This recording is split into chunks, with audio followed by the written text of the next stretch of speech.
was a dark and stormy night, nor'easter rolling in. It's a long 12 hours, the power's out again. I pray for inner strength and that we don't lose no lives. Just another day in the first responders' eyes. Half a cup of coffee's gone, the first run comes in. A car slid off the road, there's a family trapped within. My heart beats like a hammer, I can barely catch my breath. I'm thinking the worst and hoping for the best. Yeah, we ain't superheroes, we're just ordinary people trying to make a difference, and the first on every scene. It's a heavy, heavy burden to carry all this burden when you can't unsee the things you've seen. It keeps going on when those sirens are gone.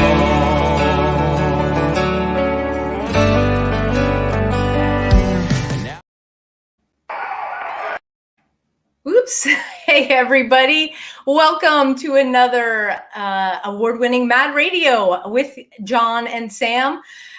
John is in a training. He's going to try and join us if he can. So we're all sending our well wishes to John tonight. As we do every Wednesday, you know, we start the show by talking about the craziness that is going on. For all of you that are fans that join us each week, you are no strangers to the defund the police movement. You're probably no strangers to getting the headline news in some way, shape, or form across your phone, your television, however you get it, to know that we've got a crisis now with some mass shootings going on. And we want to start out by just saying our hearts go out to the family members of fallen Boulder police officer Eric Talley, father of 7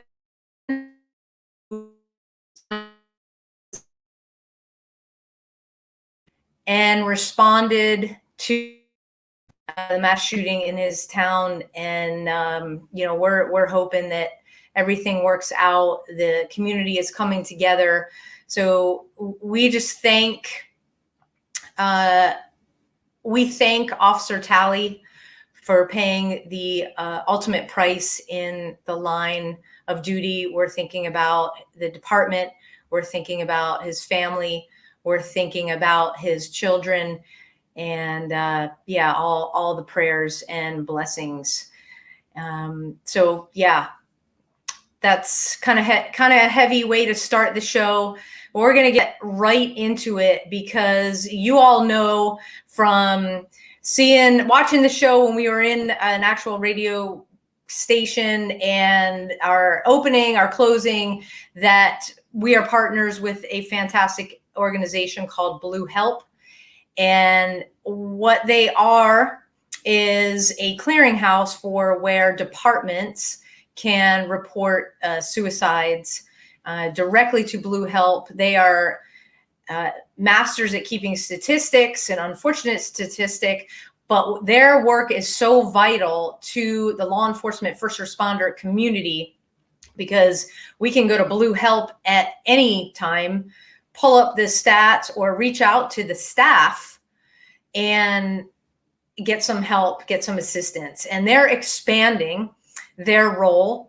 They have a really cool interactive dashboard that they just created. We're going to talk a little bit about that with our very special guest, Crystal Street.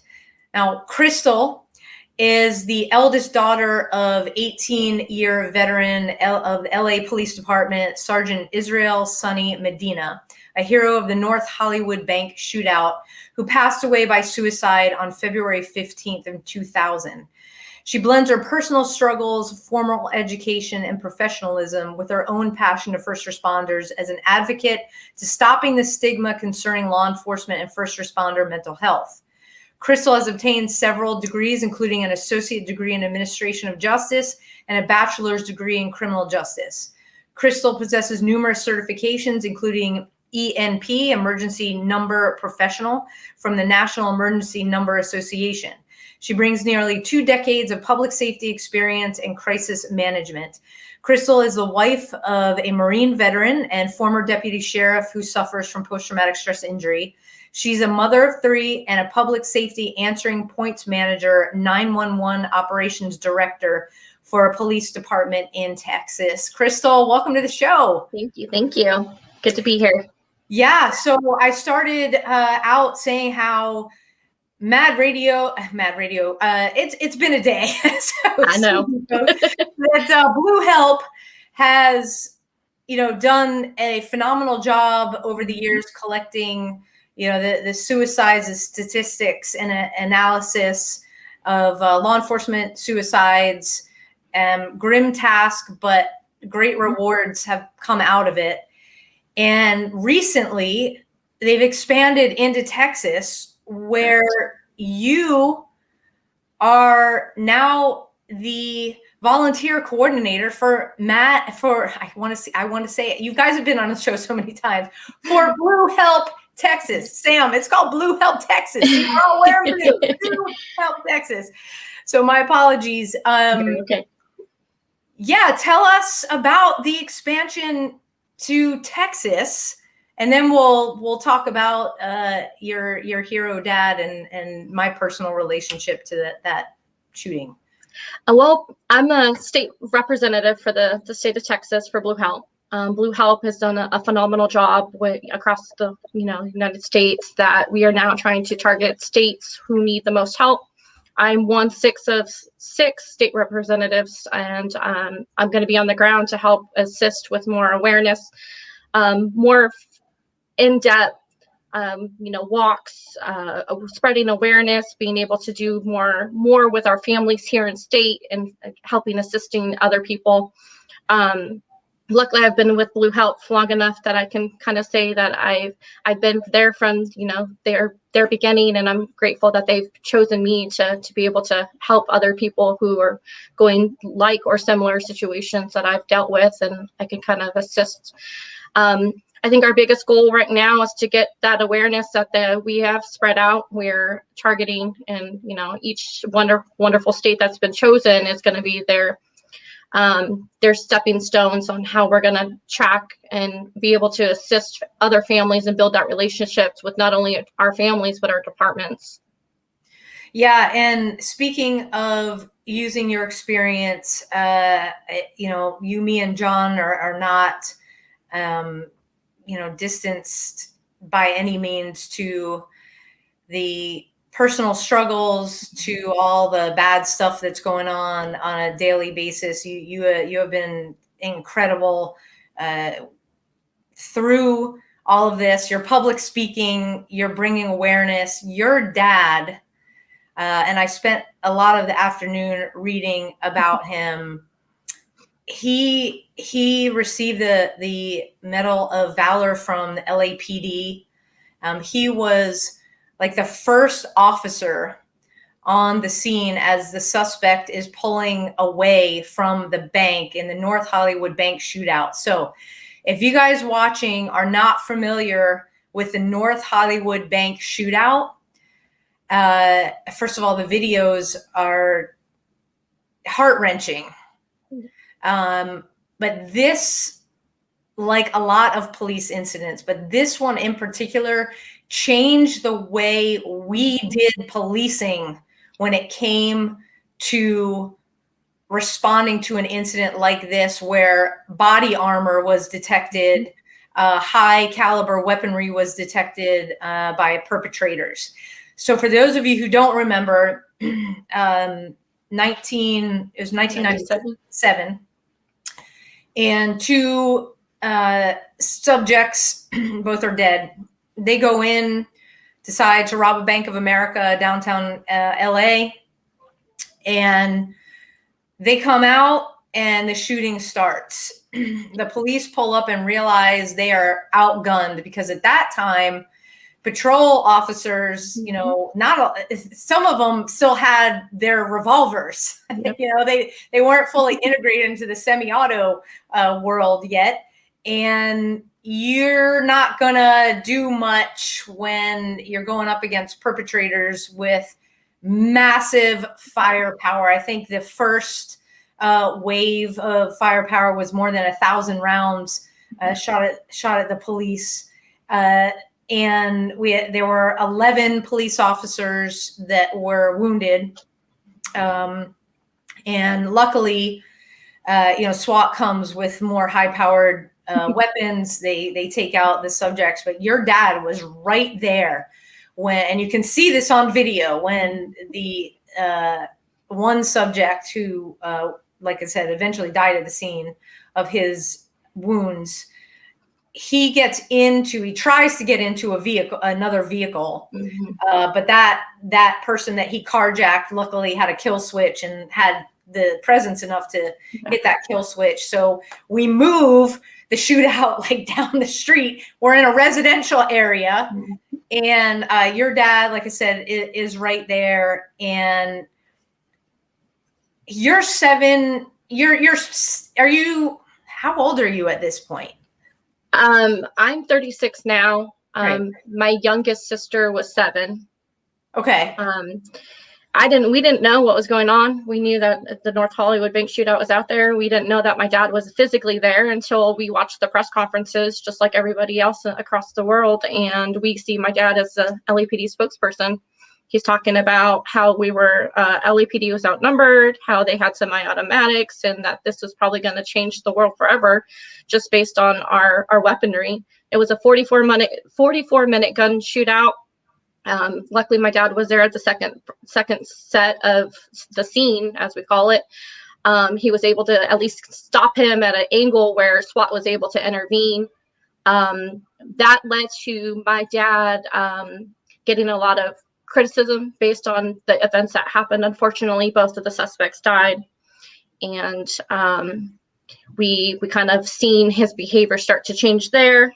He ended up getting sued civilly and federally, so he was in the middle of 2 lawsuits on top of his normal daily routine of going call to call. At this point, he's a sergeant 2, which means he's a detective sergeant at Metro Station. So it kind of, his daily events, his use of forces, his administrative leave, all the little things that come with law enforcement, you still have to, you know, hustle and bustle, as we call it, or you go out there and grind, because things don't just stop. Look nowadays where we, you know, unfortunately we're in the nowadays where people don't like law enforcement. So you never know how your day is going to go. It's not, you know, where you can wave to people and you don't get the middle finger, unfortunately. So that's where we started to notice the changes. Yeah, and this incident had such a dramatic effect on law enforcement that when I was going through the Secret Service Academy just a few years later, we have a kind of call it a village, and we train, you know, real scenarios with simunitions, and the North Hollywood bank shootout was one of those. We had the instructors dress up as the suspects, and what that meant is full armor.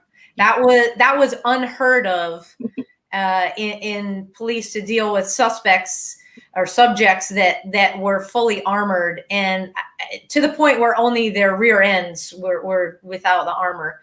And yeah, so we went through, you know, our training scenario didn't last 44 minutes, but wow, you know, it is when you're caught behind a vehicle, or you're caught, in my case, I went from a mailbox, and just like, it was like textbook that our instructors played this out, shot me in the legs, which, you know, police officer, that happened.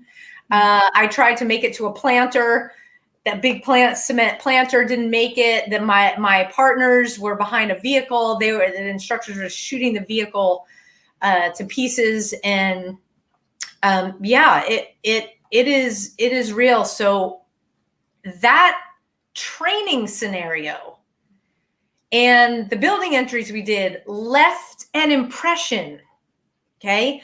Now it was something when we went into the field, we had that recall and we were like, well, we don't want to have anybody get hurt, have anybody get severely injured or God forbid killed. So after my first building entry, after I threw up, that's how nervous I was. I mean, these kinds of things stay with you. And this was training. So to have your dad there and be an integral part of ending this, we'll call it siege, and then go through, was this before qualified immunity was a thing? Not really. Okay, so we still had qualified immunity. We still had, and he gets put through the ringer for doing his job, for probably saving lives in that residential area where it ended. And that had to leave an impact. And like you said, you started to see the changes. I can only imagine, the stress of the job, then the stress of coming home.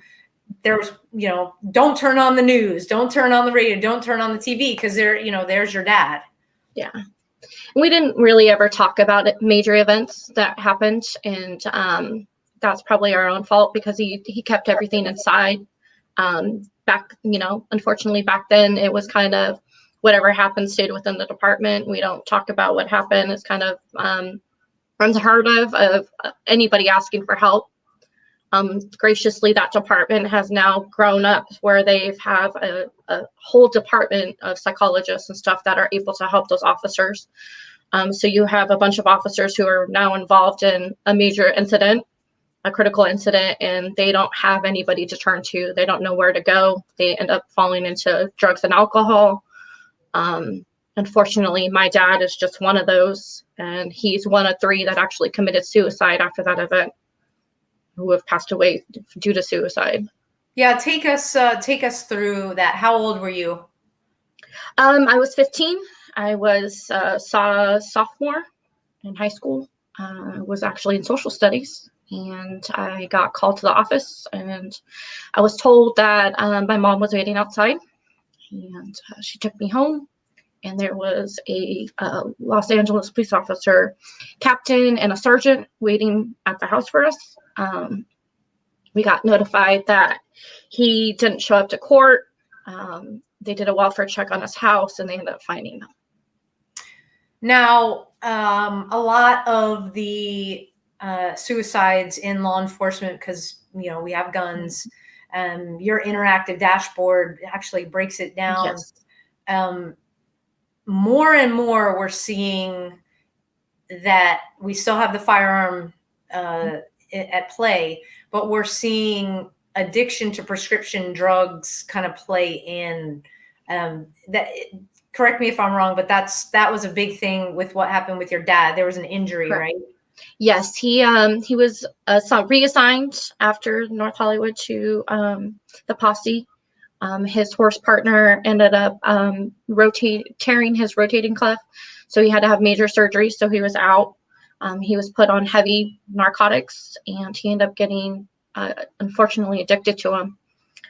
That with his, his life, off-duty life, conflicted with the prescription medication and the stresses of having to testify against his department and saving his own rear. Obviously, it kind of put him in a bad spot, and he didn't know how to ask for help, so it led him to the unthinkable. Now, at this time, we hear about, there's a mass shooting, something like North Hollywood. Critical incident management teams are brought in for a debrief or 2 or 3. Do you know if anything like that happened?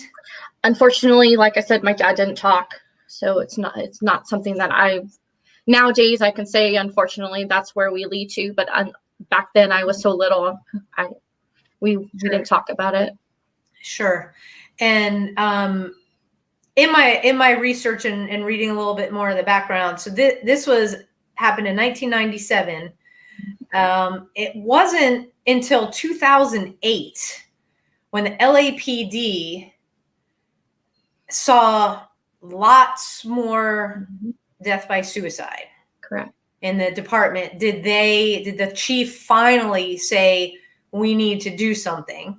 That's when they created their own entity or their agency, their division that specifies or specializes directly on the behavior or the mental health of their officers. So here's, that's 11 years.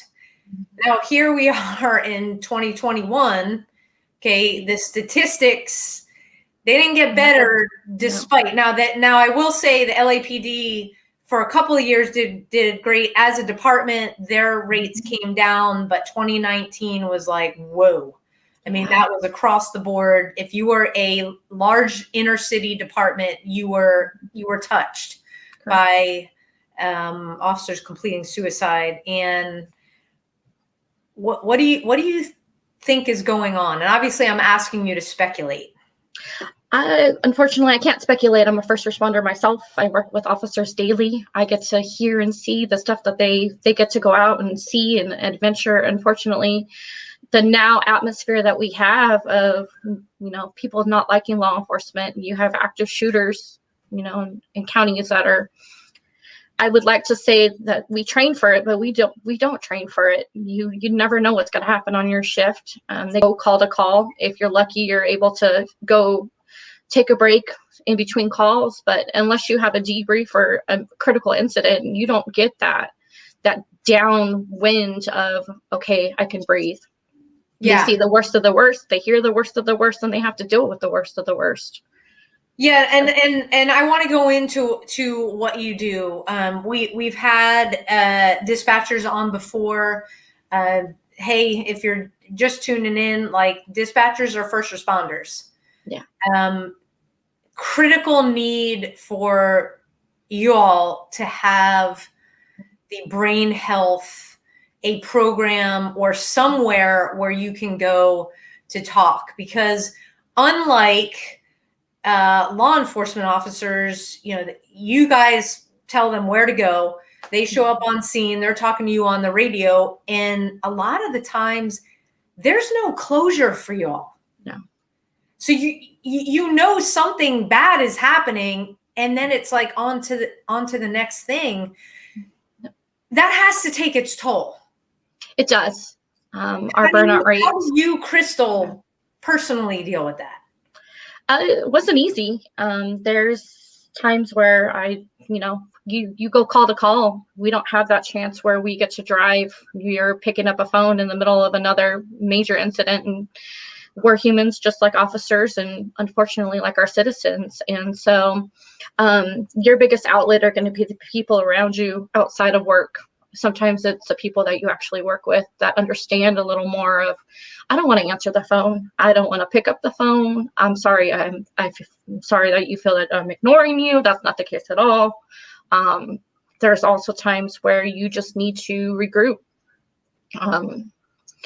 Thankfully, we are first responders, and states are actually acknowledging dispatchers of being first responders. We are the first person that somebody makes contact with, and we do hear the worst of the worst situations. And we also deal with officers who pass away in the line of duty, or they get hurt in the line of duty, and you're completely helpless. You try to do what you can on the radio, but you never know what happens, because most of the time we're not thankful.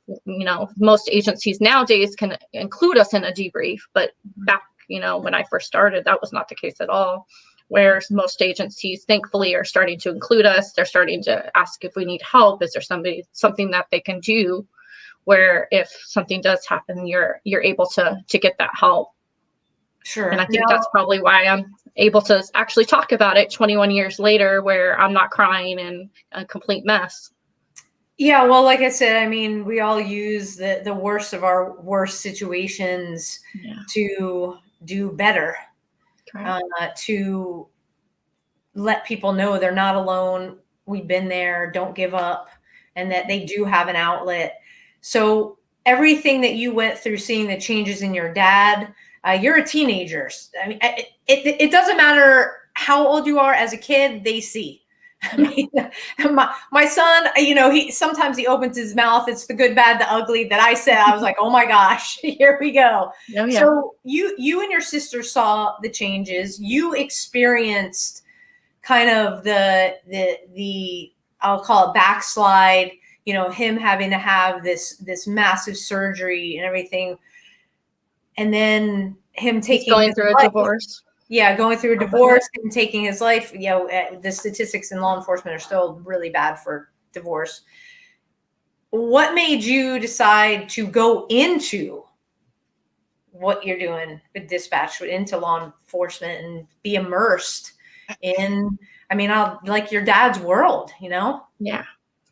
Well, I always wanted to follow my dad's footsteps. I ended up getting pregnant right out of high school in my 20s. I didn't get to finish the academy, so it led me into dispatch.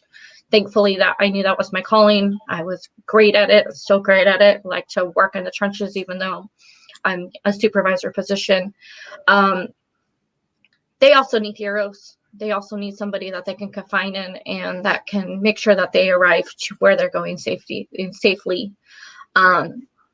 I think the biggest thing for me is if I can't physically be out in the streets, at least I can help an officer or help a citizen in my local community.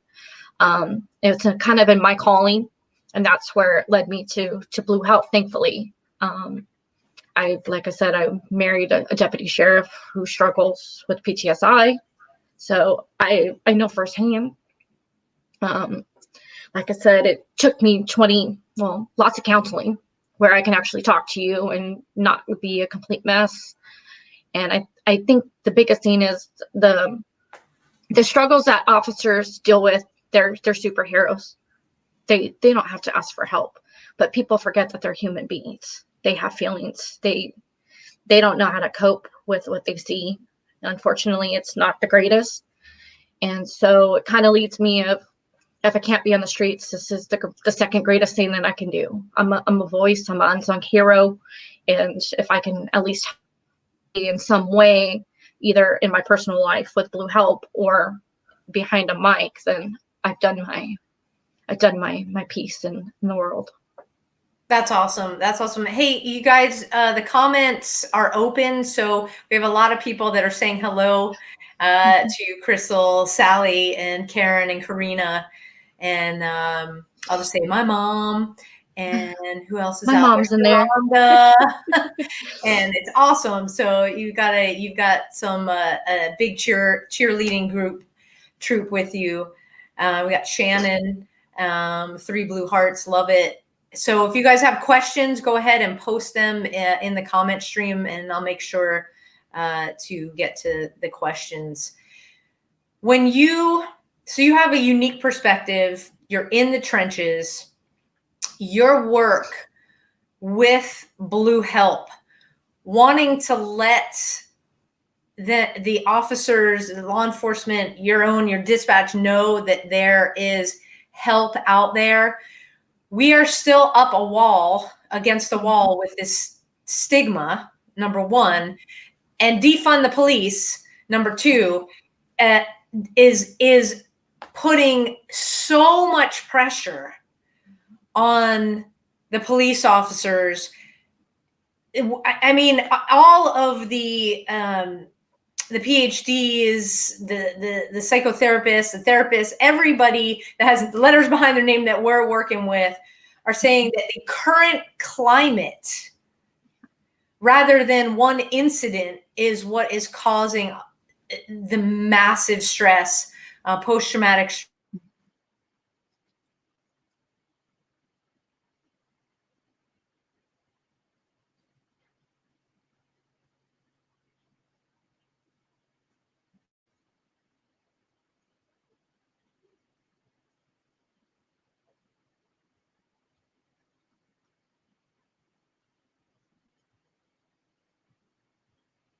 Sorry, Sam, you cut out. So there you are. Okay, we're back. We're back. Yeah, like I said, I'm watching lightning all around me here. So it's the current climate that is causing the most stress, that is causing the diagnosis of post-traumatic stress, not necessarily what the officers are seeing, although there is a coupling effect, because the brain was not meant to process what for our first responders are seeing. And organizations like Blue H.E.L.P, for, like you said, to get behind a mic, to get out there, and yay, you're in Texas, to be able to let chiefs know, hey, we're here, whatever you need, to let the guys and gals on any department reach out to Blue H.E.L.P. Blue H.E.L.P is not just about keeping statistics. That's one function of what you all do. What does the H.E.L.P, because it's H period, E period, L period, P period. It's not just the word help. What does that stand for? Unfortunately, I've had a rough day. I don't even know what it means right now. It actually means Karen, write it out for me in the comments. Super fail. I would say that our role is to piggyback off of what they're doing. They're doing such a great job with the statistics and stuff that we want to be able to help, and we want to be able to educate, and we want to be able to lead, and also be able to prevent. There you that. go. It took me a minute. Sorry. All right.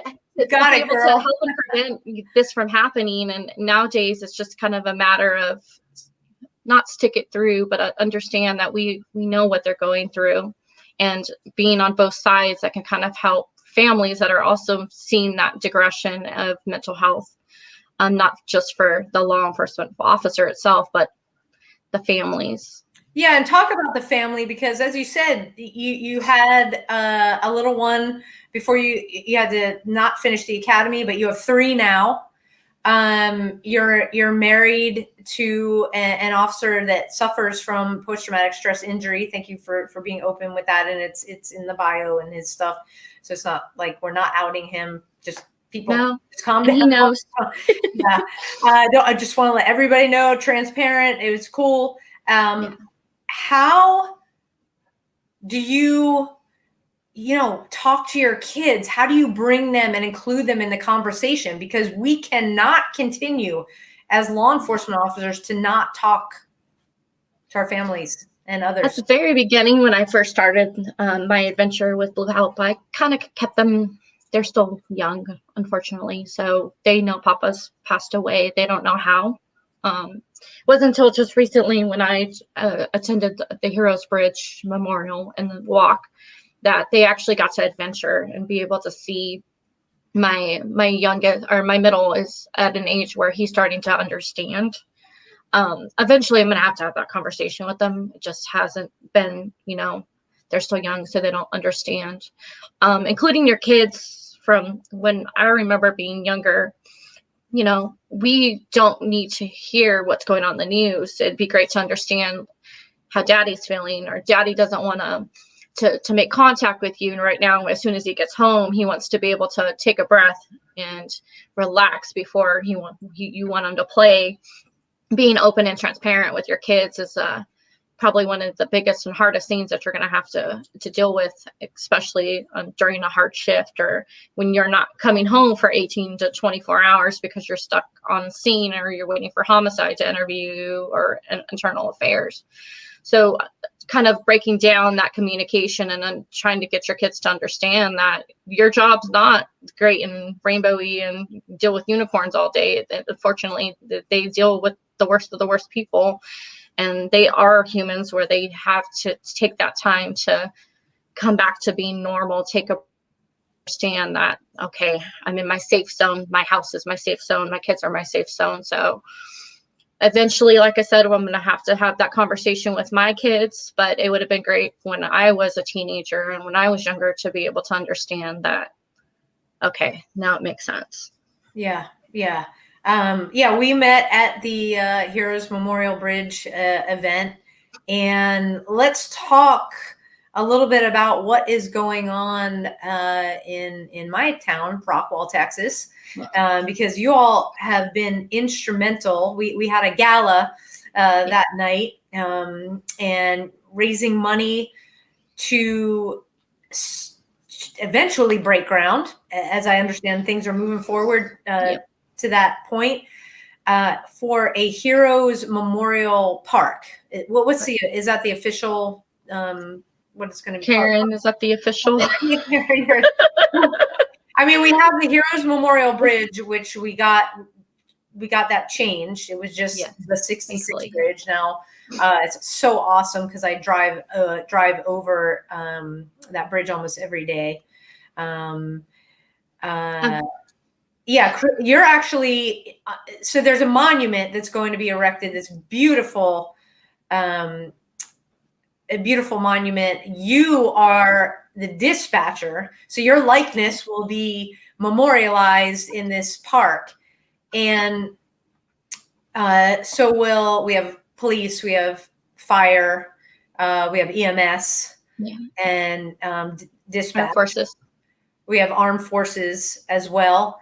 And, this is not your typical, hey, we're just setting up a memorial park, because this park is to honor those that we lost to suicide. Correct. So that we can remember how they lived, not how they died. And it's the only one of its kind in the country. And it's like right here in my little hometown. We are the smallest county in Texas, and boy, do we know how to do big things. Yeah.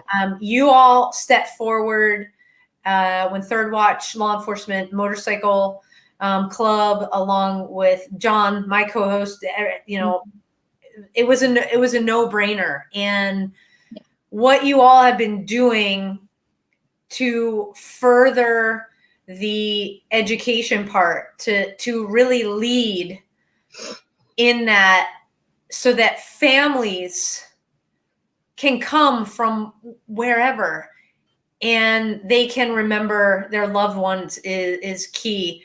So if you want to help out with this incredible project, go to bluehelp.org/Heroes Bridge. Okay, it's in the comment stream. Thank you, Karen. Karen is my tech person tonight, keeping everything written down. She doesn't know it yet, but you're helping me out so much. I really appreciate it.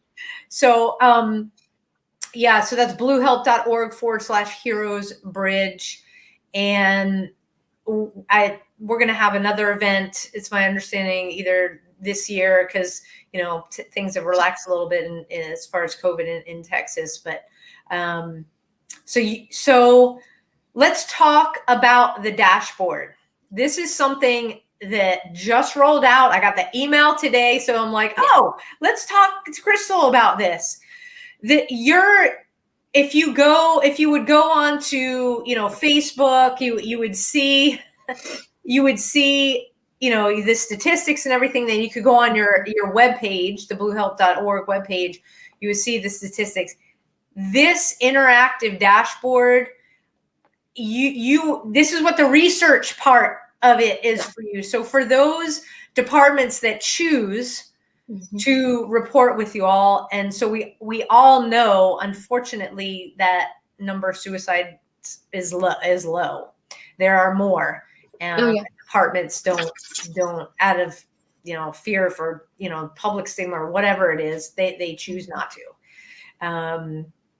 Talk a little bit about the interactive dashboard and what it looks like now, and how your research into it is like playing out in real time. I think our biggest thing is we don't release officers' names and information unless the family chooses to, and that's something that we will continue to stick by. We break it down into the categories that you'll see on the dashboard. It breaks it down into year. It breaks it down on how they passed away. It will break it down into race, the age. The age is the biggest thing, because most law enforcement officers, as you can see, my father was only 39 years old. He was an 18-year veteran. But when you add all the officers that we have on the dashboard, it has a medium of, I think it's 58 point. I could be wrong. I just checked it out yesterday, just like you. It breaks it down into age range, the median. They even include, the location. You could break it down into what state, which is great because, like you said, there's nobody anywhere that has that information, and we're gracious that the people that we've made that contact with that continue to update us gives us the accurate information so we can update it. Unfortunately, the statistics is, we're at 35 and we are only March 24th. Last year we saw 171, and that's only the numbers that we have. And we're hoping to get more accurate information, push that information out. That's why we're here. And I think our families, it's gracious that the ones that have been able to go ahead and release that information, why it's important to put a name with a person, because their service and their sacrifices are just as much, if not more important than the officers that we lose in the line of death. Yeah. And I want to touch on go back to the family aspect, because okay, you have, suicide, it leaves its trauma on those that are left behind. And so you all do a lot of work with families. What does that look like? Well, suicide is not listed, and unfortunately, most families don't get benefits outside of suicide. Their funerals aren't paid for. They don't have full line. Graciously, my dad's department gave him half honor, so he was able to go that route. But most families, they lose their insurance, they lose everything that their husband or their spouse, their wife ever worked for. They're stuck with, unfortunately, debt. They have a funeral now they have to pay for. Most of our contacts are with families, and I, just like Blue H.E.L.P, I'm gracious that I've built those relationships with others. Daughters, spouses, wives, husbands, friends, and family that are going through the same thing. Luckily, mine's been so long that I can kind of, guide them. And that's what Blue H.E.L.P has done, is guide them on what's next. What can we do? We need to get those voices out there that suicide needs to be, not treated any differently than in the line of duty death, because they've all endured some type of stress that, they've made it in the very beginning as a normal person, and because of what they've dealt with and the assignments that they've dealt with has caused that stress. And PTSD is, unfortunately, nowadays it's being more diagnosed, where it was undiagnosed with my dad and nobody ever knew it. Yeah. And we had Sharonda, who's listening here, her husband's story with the, up close and personal right here, the Dallas Sheriff's Department. And so for those of you guys listening, when a police officer completes suicide, the departments do not pay for anything. They are not there to help. So John and I talk about this with everybody. We talk about this thin blue line, this family that we have. Whether you're retired, you're still on the line. Okay. And this is sometimes because of the job and what an officer has experienced. And maybe your department doesn't handle it well. So there's that stigma of, I can't ask for help because I'm going to lose my job because it happened to another officer. Okay. And that happens. That still happens. Yep. So you're suffering in silence. And then, the unthinkable happens. You leave, a family, you leave everybody in your wake, and there's nothing. Yeah. And instead of us towing that blue line and surrounding that family and making sure they have everything that they need, because they do it in line of duty deaths, every department, the department turns their back on the family. Okay. And I'm not grouping every department in there. There are some departments that are not turning their back, but the majority of stories that we have heard, you, me, Karen, everybody has heard year after year, is the department turn their backs on us. These are friends that you had over for barbecues, that you'd hang out with. These are kids playing together, growing up together. If you got officers that have 20 plus year careers. Yeah.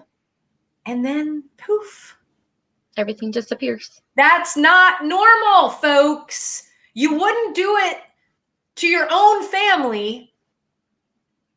Why are we doing that to our blue family? Yep.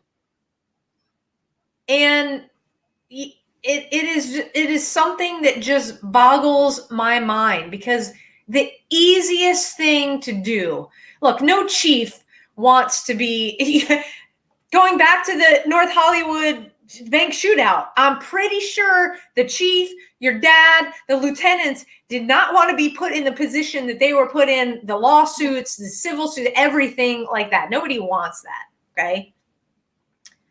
They made policy changes. They got the help that they needed. They went out of the departments. Hey, what are you doing? Where can we go? Mm-hmm. Oh no, we can't talk about a death by suicide. No, we can't ask for help from other departments, from other chiefs who are, I'll say Grand Prairie has a model for PTSI. Oh, we can't, me as a chief, I can't reach out and say, hey, chief, what do you do? I mean, it's the most ludicrous thing. And I know you guys at Blue H.E.L.P, you're hearing about this every single day going, yes, this is insane. It is absolute insanity that it took 11 years for LAPD to start instituting something, and now 2008 to 2021, and we still got problems. Yeah. It's an ongoing issue that continues to get worse. And I know last year people are going to say, well, what about 2020? COVID, this numbers were down. Like I said, folks, if Blue H.E.L.P, that department doesn't report to Blue H.E.L.P, it doesn't get reported, number one. And number two, that we've talked about with a lot of professionals on the show, is that because COVID actually gave officers a purpose, it was work. Now we're seeing that backslide of things returning to quote unquote normal, depending on where you are. LA is not normal. Chicago's not normal. And New Orleans, not normal. Any inner city department having all kinds of issues. But we're starting to see the backslide. We're starting to see the officers slip through the cracks. Take care of each other. Let this be a plea from Blue H.E.L.P and from Mad Radio to everybody listening out there, whether you're on the job or you support our law enforcement officers. Keep your eyes open, your ears to the ground. Compliment. If you see an officer, thank them for their service. Every little thing that you do to boost their morale matters, because they're called when the worst things are happening. Yeah. And they need to know that the communities that they live in and beyond have their back. And to have an officer feel like there's no way out other than to end their lives, and to leave a family behind and not have the support of the department. I mean, that's just like Karen just said, that's like being re-traumatized. Yeah. How did you guys pick up the pieces? It wasn't easy. Unfortunately, you have to live on, just like any death. I think our biggest thing is families lose everything. They lose their insurance. So now how am I going to help your kids? How am I going to help myself? Obviously, if the spouse or a child finds their loved one and they're passing, then they have PTSI, or they get, they need that trauma counseling. And luckily, Blue H.E.L.P has been there to kind of guide and assist with finding that help. It took time, a lot of counseling. I still struggle My husband knows it. I like to say that I don't need him, but it's because that's my mentality growing up. I didn't need anybody. I could do it myself. It led into my own personal struggles. I became addicted to alcohol, codeine. There was a time where I actually got put on a notice by my department that my mental health was kind of iffy. So here I am in an investigation of, do I need to be placed on a hold? My actions were reckless, obviously, because of the depression. I was going through a divorce on my own. So those little struggles on top of my dad, I have my good days and I have my bad days. Unfortunately, I'm a human being. But I always know that I have family members or my Blue H.E.L.P family that it's okay. And they always know when you need those reminders. It's always great to have family, friends to remind people that you're okay. You're going to be okay. You're here for a purpose. My dad's story is something graciously that I can share with you, along with my own struggles. I don't want anybody else to have to relive that. Yeah, it's something that is lasting. We can hear the hurt and the pain and see it in your voice and on your face. And I just want to say you've got 3 beautiful kids, and I mean, this, it's okay not to be okay. And the best thing is that we're human. Yeah. Because we know we can build the resilience component and reach out and get the assistance that we need, and know, hey, Blue H.E.L.P is a family. Oh yeah. Not a family that I ever thought I was going to be involved in, right. But here that family is never going away. No. And that's why I think we need to explain to these families that it sucks that the department doesn't do what every department should for these families, but that to have a safety net in Blue H.E.L.P and in their local communities, trauma specialists that can catch you, yeah, and support you, it is vital, because nobody can do this on their own. I mean, just from your husband, everybody, nobody wants to see the law enforcement. We're supposed to have this, Superman thing underneath our clothes, and we're always supposed to, chin up, shoulders back, march headlong into danger. Yes, we are trained. It is our instinct. I've talked about it before, still mine, to run into danger. It never goes away. Okay. It's what happens in the quiet times. Yeah. And that's when things are more powerful. We are still, unfortunately, a far away. Organizations like Blue H.E.L.P, they're making strides. You guys are doing amazing things, and I think this interactive dashboard that you guys just rolled out will get people to just open their eyes a little bit more and say, wow. And frankly, it'll allow more research, because you guys really, really break it down.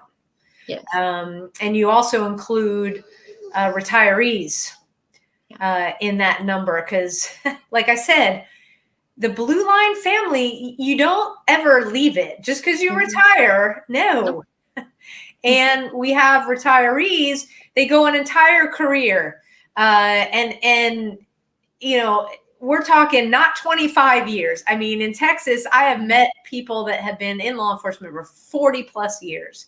Yeah. And it's not until they retire that something kicks off a memory of an incident that they responded to. Yeah. Or they're watching a movie that reminds them of a scene or something. And all of a sudden it starts flooding back. Yeah. And so we don't have a lot of programs for retirees. Yeah. Right. And so that's what I love about Blue H.E.L.P is, like, guys, you can pick up the phone go on the website. Let Blue Help work for you. Yeah. Let Crystal's story and let it work for you. I mean, we have not passed through this life unscathed. We're walking it with you.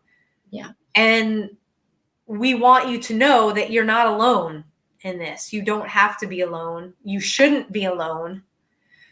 And I can't thank you enough for coming on tonight and being just so open and vulnerable and going really deep, because we all feel the emotion, even though we're doing this live stream thing. I can feel it through the screen. You are an absolute joy. I'm selfishly going to say, Karen, we're lucky we got her here in Texas. Right? We are so blessed that you are here, and I know we will be seeing you sooner than later. You will. Any parting thoughts to law enforcement or families of law enforcement out there? Just remember that, you're not alone. Blue Help's going to be there regardless if you like it or not. We may find you. I'm not going anywhere, and my hopes for Texas are huge. So thank you for Karen, and thank you for Blue Help, and thank you, Sam and John, for having me. And I look forward to the upcoming adventures we're going to have together for the state of Texas. I love it. And adventures they will be. All right. Thank you, Crystal. We'll be in touch. Thank you. If you guys want to reach out, again, go to bluehelp.org. You'll see the dashboard. Crystal, is there a way, if an officer or family member's in Texas, to reach out to you directly, or do they still go through the main? My profile is on Blue Help. If not, my easiest is my email. It goes directly to my phone. It's crystal@bluehelp.org. I'll spell that. bluehelp.org. crystal@bluehelp.org. Yes. All right. That is in the chat. Awesome. Thank you so much again. Thank you. We'll be seeing you soon. Thank you. All right. Bye-bye. Bye. All right, folks. Wow. Another powerful Mad Radio this week. It just, boy, that just, it just tears at the heartstrings. And Crystal laid it out perfectly. This is something that her saga started with her dad when she was a teenager, and everything has just culminated into this beautiful moment for her being the Blue Help coordinator here in Texas now, for Blue Help as an organization, reaching deeper, asking the hard questions, and not keeping it and putting it out for the world to see. Thank you, thank you, thank you, Blue Help. Again, you can go right onto the website, bluehelp.org. Check out that really cool dashboard. It is very eye-opening. Again, if you want to donate, contribute, support, do the memorial project for suicides in our first responder community, Blue Help is spearheading it. It's right here in Rockwall, Texas, on the Rowlett side in Rockwall County. bluehelp.org/Heroes Bridge. It's also in the comment stream. And folks, every week we talk about what you can do to make a difference for yourself. You are not alone in this battle. We are right there with you. A badgeofhonor.com. Blue Help is one of our partners. Friday, April 23rd. If you are a first responder in Texas, okay, we have 8 hours of TCOL credits available for our law enforcement officers. April 23rd is a Friday, 8-hour workshop. We go deep, and you will leave there with tried and true tactics and tools to go out, face the stress. Even if it hits you right there in the car, you're going to leave with your toolbox being overflowing. You can visit badgeofhonor.com, check it out, register right there. on the website. You will also see on the same website, a badge of honor is now a nonprofit domestic corporation in the state of Texas. So you can donate directly to us, and every dime goes to these workshops for our first responders. So you'll see that at the top of the screen as well. Every penny counts. And if you want to do something that's a little different, I started off the show talking about unfortunate law enforcement officer death in Boulder, Colorado, Eric Talley, who took on a gunman in Boulder and unfortunately, made the ultimate sacrifice. What has come out of that is nothing more than a political play to take law-abiding citizens' firearms from us. And so if you want to support yourself, your family, also the show, I'm going to put it up right here, carryintexas.com. Get your Texas license to carry. Sorry, folks, it's for Texas residents, and you won't have any problems if the feds try and do something. So let's hold on to our constitutional rights here. And again, such a big thank you to Crystal for coming on, for sharing from the heart. She had just impacted so many people from the comments. And next week, we are going to talk to a police chaplain that has been out there in the line of fire, holding that blue line with the men and women in law enforcement. So we're continuing. Thank you for listening. Thank you for all of your support of the show. And until next time, folks, this is Sam and John. Stay safe out there. And remember, you are not alone.